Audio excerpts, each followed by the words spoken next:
Don't worry about revenge, just keep shining. God hires people like you to do what karma can't finish. Let that sit in your spirit for a second. Because this message right here, it isn't for everyone. It's not for the lukewarm. It's not for the people who throw rocks and hide their hands. It's for the chosen ones. The divine disruptors, the unexplainables, the people who somehow survive what was supposed to take them out. And if that's you, buckle up. Here's the truth nobody ever wants to admit out loud. You didn't just survive evil, you became its consequence. While they thought they were burying you, heaven was building a walking sentence. Not a victim, not a survivor, a verdict with feet. And you know what's even funnier? They're still out here pretending they're unbothered when your peace gives them acid reflux. Your glow-up is the reason they can't sleep straight at night. You didn't get even, you became evidence. Fact. Studies in behavioral psychology show that narcissistic or manipulative individuals often fear those who don't retaliate, because silence from the healed feels like a cosmic receipt. Imagine the fear when that receipt walks around glowing, evolving, and unbothered. That's you. So to every evildoer who plotted, played dirty, and grinned while you bled, you didn't just escape them, you became the very karma their ancestors warned them about. Let's unpack it. Number one, your presence is their unfinished judgment. You don't need to raise your voice, cast a spell, or clap back for karma to work through you. Just being alive, being visible, being blessed. It's already triggering to the ones who tried to destroy you. Your presence is the sentence, the punishment, the consequence. You are a daily reminder of what they did wrong and what they couldn't kill.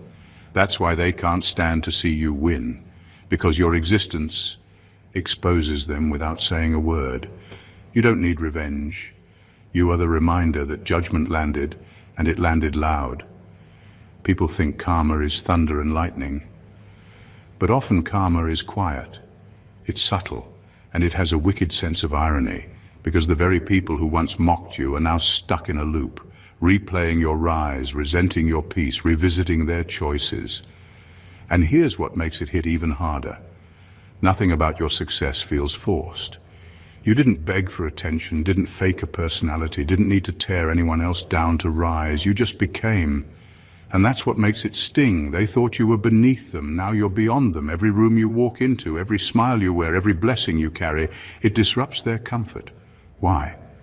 Because they thought you were finished. They counted you out when it looked like you had nothing left. But what they didn't know was that heaven had you in hiding, not in defeat. You were in the cocoon.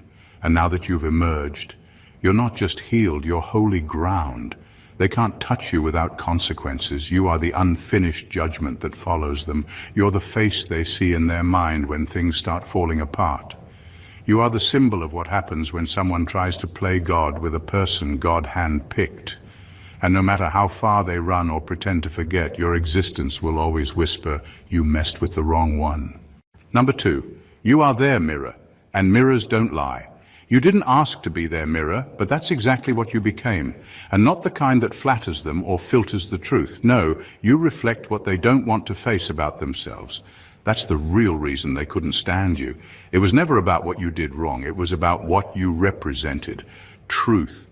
Raw, unfiltered, uncomfortable truth. Being around you exposed the masks they wore. You didn't even have to speak on it. Your honesty, your authenticity, your growth, it revealed just how fake and insecure they really were.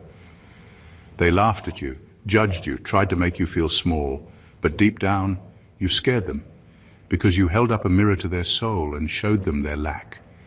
They saw your strength and realized how weak they really were. They saw your healing and realized they were still bleeding beneath the surface.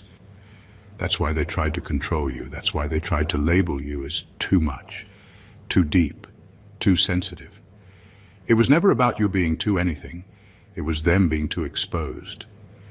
Being around someone real is uncomfortable when you've built your entire identity on pretending, and that's what you were to them.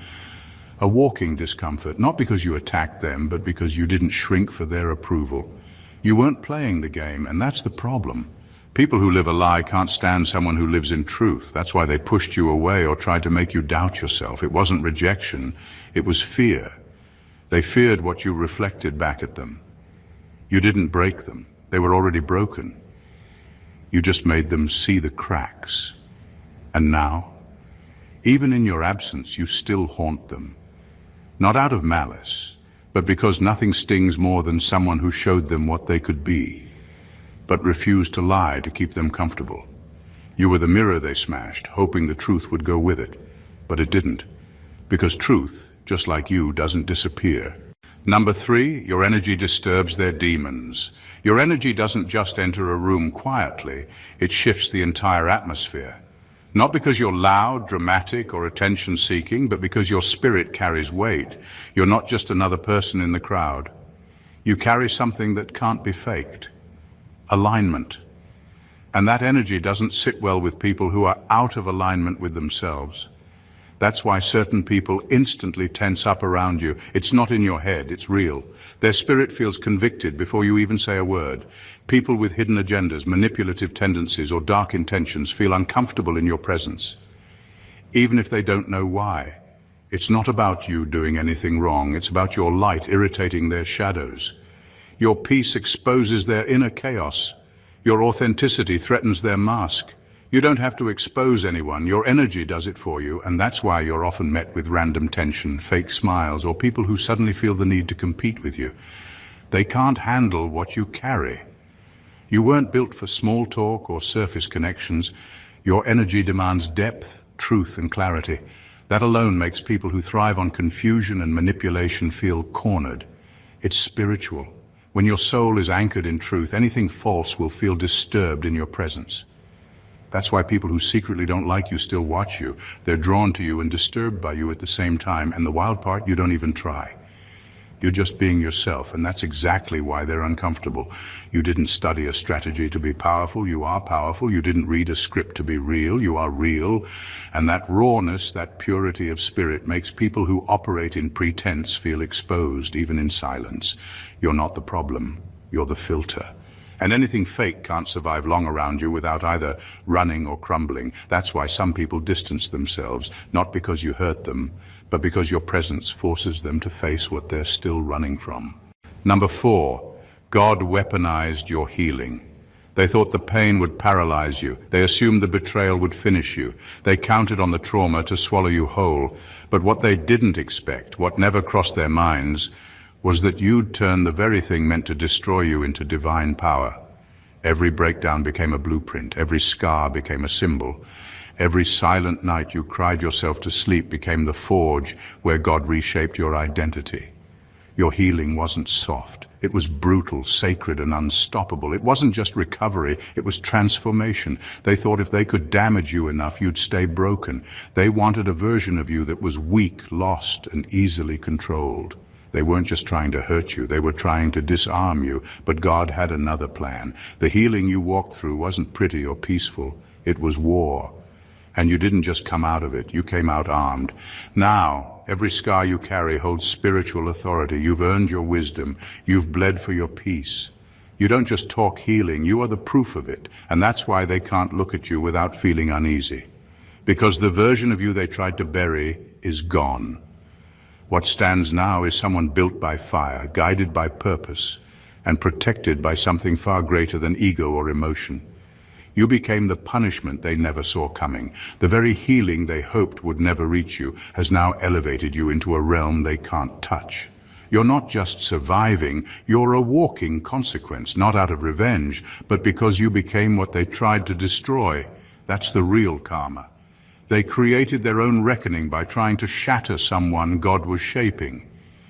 You didn't just heal, you became holy proof that what was meant to break you was actually your becoming. Number 5, your elevation is their echoing failure. Every time you rise, it echoes back to them louder than any words ever could. You failed. Not just a little, not in passing, but entirely, undeniably, and publicly. Your elevation wasn't some lucky break or random favor. It was divine evidence. Proof that what they tried to ruin was never in their hands to control. They threw dirt on your name, plotted in secret, counted on your silence, and waited for your collapse. But instead of watching you crumble, now they're forced to watch you climb. And every level you reach is a reminder that their betrayal didn't end you, it exposed them. Your growth embarrasses their ego because while they were trying to break you, they were also hoping you'd need them again one day, crawling back, begging for crumbs, broken enough to be manageable. But your glow up, it shut that fantasy down completely. You became untouchable. And not just in success, but in spirit. You didn't just level up financially or socially. You matured, you healed, you outgrew the entire situation. Now they can't access you, and worse, they can't ignore you. What makes it sting deeper is that they invested in your downfall. Their time, energy, even relationships were used trying to block you. So now your wins feel like losses to them. Your peace, a threat. Your purpose, a punishment. Your progress, a mirror reflecting all the time they wasted trying to destroy something God was backing the whole time. They didn't just fail to stop you. They failed to understand who they were messing with. You were never their project. You were never their property, and you definitely weren't their puppet. You were a divine assignment. Anointed, protected, and appointed. So now your elevation feels like a personal attack to them, not because you did anything to them, but because your rise proves that nothing they did mattered. And that's the kind of failure they'll never forget. Number 6, you were the test they never saw coming. They thought they were playing you, thought they were in control of the outcome. With every lie, every setup, every fake smile, they believed they were steps ahead. But the whole time they were walking straight into a divine setup. What they didn't realize was that you weren't just another person to use or betray. You were a spiritual test, a line drawn by God Himself, not just to see what they would do, but to expose who they really were when no one was watching. And they failed it miserably. They thought your kindness was weakness, thought your loyalty made you naive, thought your silence meant submission. But your presence in their life was never about them winning. It was about revealing their true heart. You weren't the one being evaluated. They were. God placed you in their path like a mirror, not to flatter them, but to test their character. Would they honor the gift? Would they treat the connection with integrity? Would they do right when they had the power to do wrong? They didn't. They chose manipulation over honesty, jealousy over love, control over respect. And in doing so, they didn't just hurt you, they exposed themselves. The moment they betrayed you, they wrote their own report card. They weren't just being watched by you, heaven was watching. And now, they're left with the consequences of their decisions. No reset button, no erasing what they did. It's locked in, publicly and permanently. That's why they avoid you now. Not because of guilt, but because your presence reminds them of what they failed. You didn't have to expose them. They exposed themselves by how they treated you. And the irony, they thought they were the ones doing the testing, but the whole time, you were the assignment they were never qualified to handle. You didn't lose. You were the measuring stick, the divine decoy. And they failed the test that was never about you. It was about their soul. Number 7, you are the reversal of the curse. They spoke over you.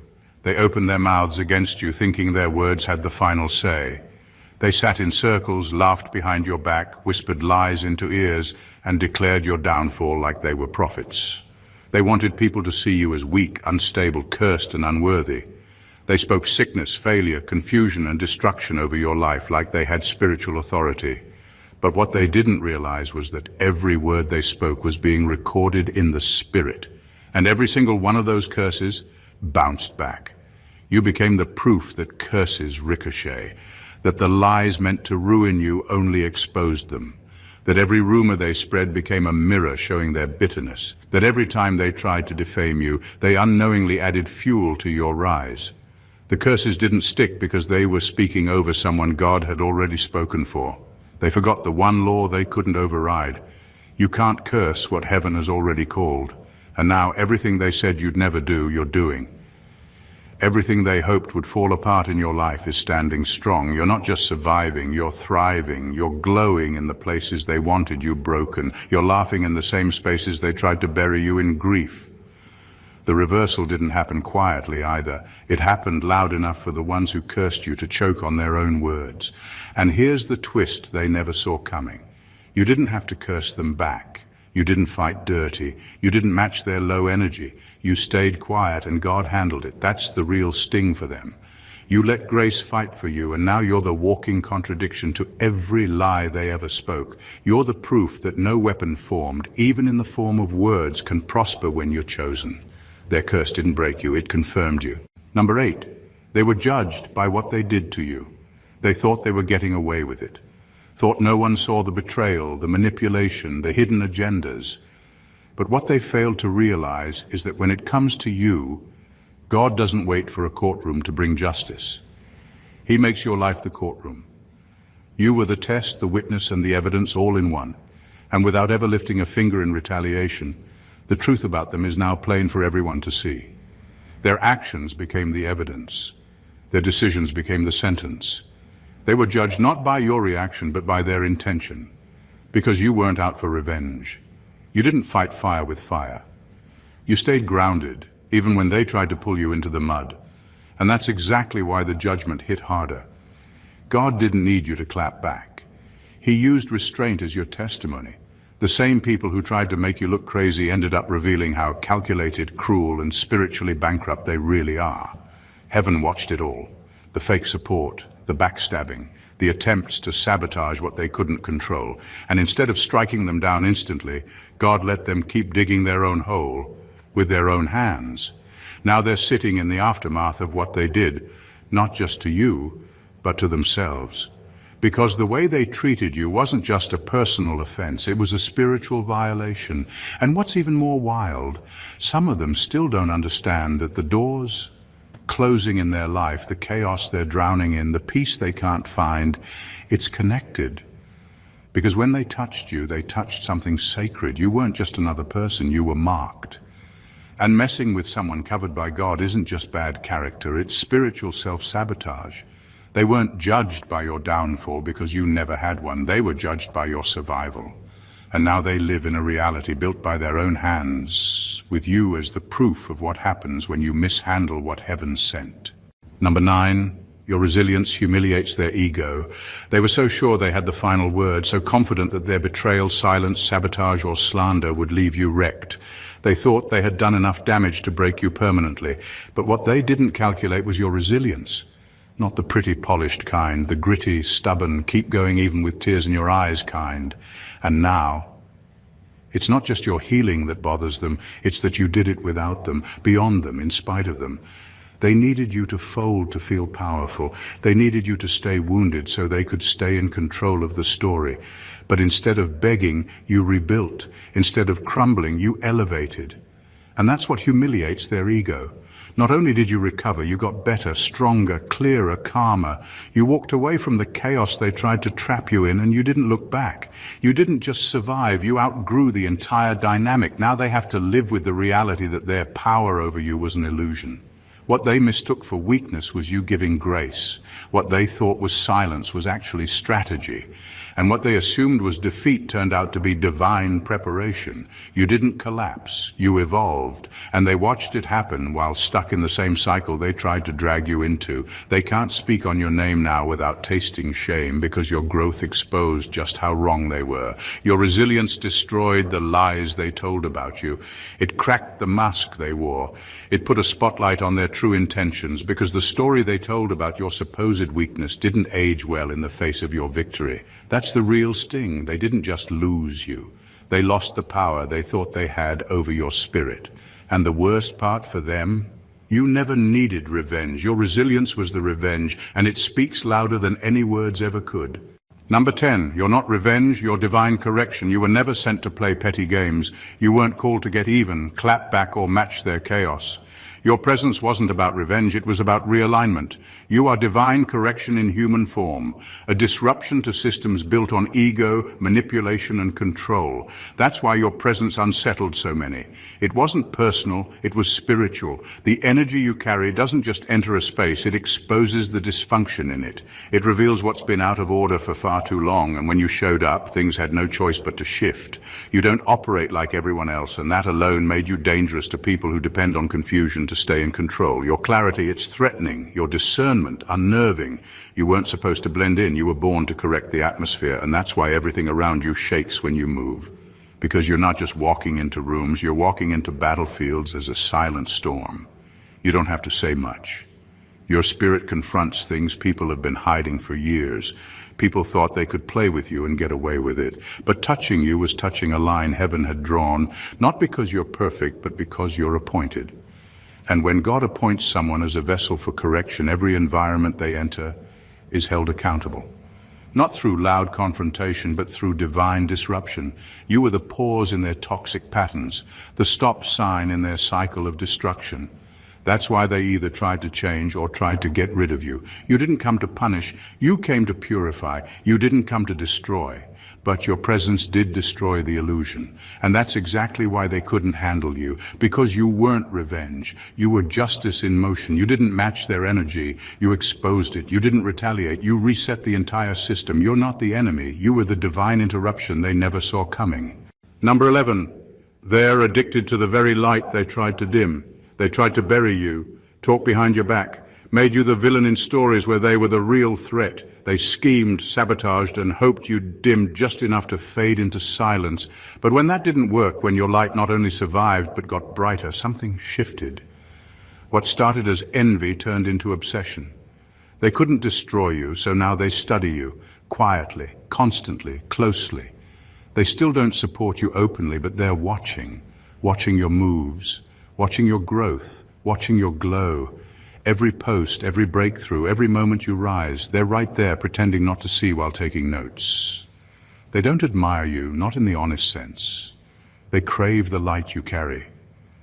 The same light they once mocked, doubted, and tried to extinguish has now become the thing they can't stop chasing. They're not inspired by your light, they're haunted by it because it reminds them of what they could never kill, of the access they lost, of the power they'll never have over you again. Your consistency shames their manipulation. Your evolution makes their gossip look small. And now they find themselves stuck in a weird place, too prideful to apologize, too addicted to walk away. They imitate your style, mimic your tone, try to mirror your presence. But what they can't replicate is the source of your light. Because yours doesn't come from performance, it comes from pain, healed, from battles fought in silence, from grace earned in dark seasons. You didn't get this glow by chance. You earned every watt of it, and they know it. That's why it eats them alive. They tried to silence you, but ended up becoming silent fans, lurking behind fake accounts, watching from shadows, never clapping but always consuming. Your light didn't just survive, it became the spotlight that exposes them. And deep down, they know they didn't dim you. They just revealed how dark they were willing to get. Number 12. Your peace is a trigger, not a gift to them. Your peace was never meant to survive what they put you through. That's what really burns them. They expected you to be unraveling by now, paranoid, insecure, second-guessing everything. They thought their betrayal, manipulation, or silent treatment would get under your skin and stay there. But when the storm passed and you were still standing, calm, grounded, and moving with clarity, they didn't feel impressed. They felt offended. To you, peace is a blessing, but to them, it's a threat. Because your peace tells the truth. They didn't win. It says, what you did didn't break me, what you said didn't stick, and who you are doesn't move me anymore. And for someone whose power came from trying to control your emotions, that's pure punishment. They were banking on chaos to be your identity. They needed you to be on edge, spiraling, explaining yourself, chasing closure, or seeking validation. But when you went quiet, not from defeat, but from healing, it short-circuited their entire playbook. Your lack of reaction exposed everything. Because when you stop responding to drama, it becomes obvious who creates it. Your peace showed the cracks in their character without you ever calling them out. And that kind of exposure hurts worse than any confrontation. They still don't understand how you found peace without revenge, how you got your joy back, without needing them to make it right. And that's why it triggers them, because they wanted you to carry what they did, but instead you released it, you healed it, you outgrew it. And now they're left to sit with what they started, while you've moved on, like it never had the power they thought it did. To them, your peace is a mirror. It reflects everything they lost and everything you reclaimed. And every time they see you unbothered, every time they hear that joy in your voice or see that glow they couldn't dim, it reminds them the only thing that broke was their illusion of control. Number 13. You're the consequence they never calculated. They thought they had it all figured out, mapped the entire thing like a formula. Lies here, manipulation there, betrayal just enough to hurt but not get caught. They played every move like a game of chess, assuming you were too naive, too soft, too unaware to catch on. But they made one critical miscalculation. You were chosen, not by them, but by God. And your anointing doesn't operate by the laws of their logic.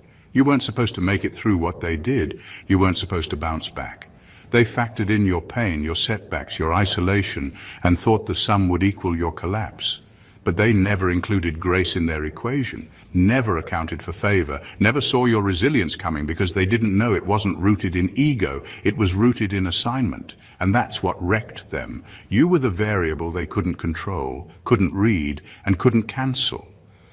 What they thought was a clean operation, discredit you here, sabotage you there, turned into a spiritual disaster for them. Because while they were plotting, you were growing. While they were lying, God was elevating, and by the time they realized they were no longer ahead of you, it was too late. The plans they made in secret are now falling apart in plain sight, and you're still standing. Your survival became the glitch in their matrix, because their entire identity was built on the belief that they had the upper hand. But the truth is, they were never in control.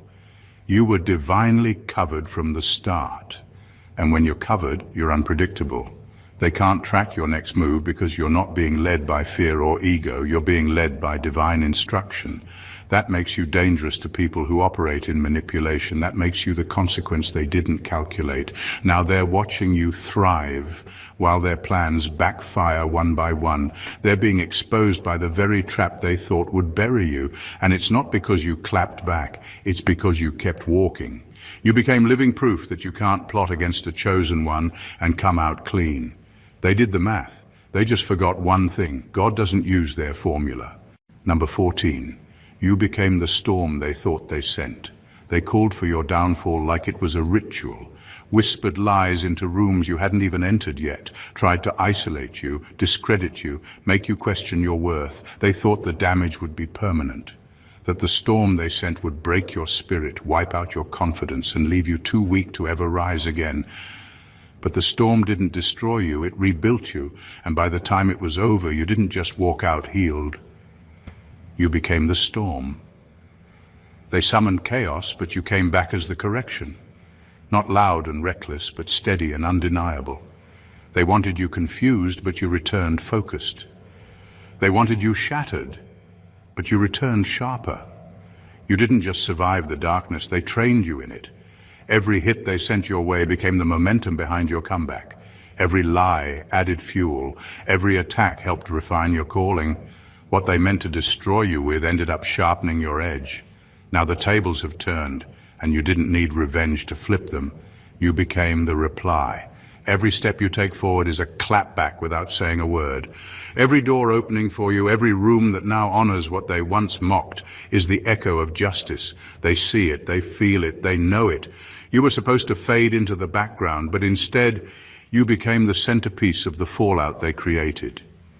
The storm didn't break you, it revealed you. They thought they sent a season that would drown you, but what they really did was activate a force they weren't ready for. That's why they're quiet now. That's why the ones who once played bold are suddenly hiding. Because what they threw came back, multiplied, intensified, and walking on 2 feet. You didn't have to seek vengeance. You became the consequence. You are the boomerang. You are the backlash. You are what happens when someone tries to curse what was built in the fire. They sent the storm, but you returned as the whirlwind. They thought they were pulling strings behind closed doors, engineering your downfall like you were nothing but a pawn. But what they didn't know, what they could never calculate, is that the very moment they tried to curse you, they triggered their own unraveling, because you weren't just a person to destroy, you were a divine appointment they mishandled, and heaven keeps receipts. You didn't have to fight dirty, you didn't have to scream to be heard. Your consistency exposed them, your elevation judged them, your peace punished them. Every time you healed a wound they tried to leave open, they lost control. Every time you kept moving in silence, they got louder in desperation. And now your existence is the very consequence they never saw coming.